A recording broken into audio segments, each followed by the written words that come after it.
risk something that is important to you for something that is unimportant to you, it just does not make any sense. I don't care whether the odds are 100 to 1 that you succeed or 1,000 to 1 that you succeed. If you hand me a gun with 1,000 chambers, 1,000,000 chambers in it, and there's a bullet in one chamber, and you said, put it up your temple, how much do you want to be paid to pull it once? I'm not going to pull it. You know, you can name any sum you want, but it doesn't do anything for me.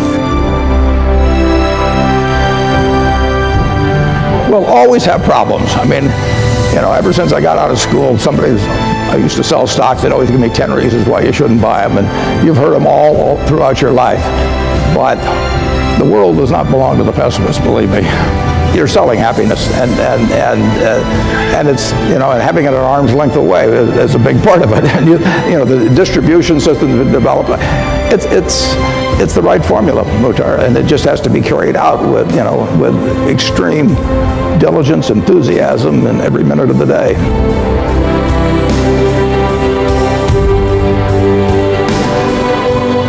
Picture Omaha in 1937. I was 7 years old, and no air conditioning, so the summers were hot and humid. People went out on their lawns at night just to try and cool off, and I got the idea that maybe I could sell them what you would call soft drinks and we called pop. So I went around to a bunch of gas stations, and in those days every gas station had a cooler, and it had a little opener on the side and something to catch all the bottle caps.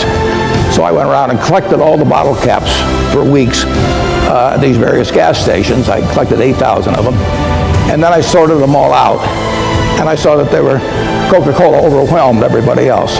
They were these little silver-like ones in those days, and my grandfather had a grocery store, so I went to my grandfather and I said, how about giving me a deal on Coke so I can sell it around the neighborhood? And he sold me at the rate of 6 bottles for $0.25, and I went around and sold them for $0.05 each, and I sold out every time. I had no inventory, I had no receivables, I had the best business I ever had.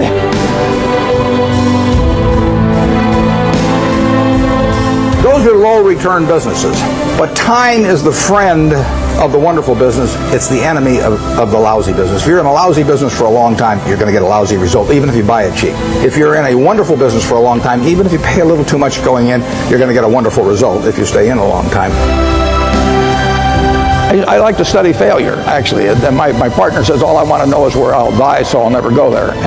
And we want to see what has caused businesses to go bad. And the biggest thing that kills them is complacency. I mean, you want a restlessness, a feeling that somebody's always after you, but you're going to stay ahead of them. You always want to be on the move. The danger would always be that you rest on your laurels. That restlessness, that belief that is the key. Tomorrow is more exciting than today. You know, you just have to have it permeate the organization.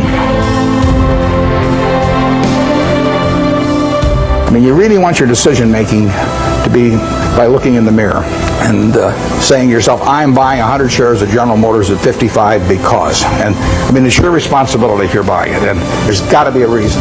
And if you can't state the reason, you shouldn't buy it. If it's because somebody told you about it at a cocktail party, not good enough, you know. That we stick to pretty carefully. That's one of the things Ben Graham taught me.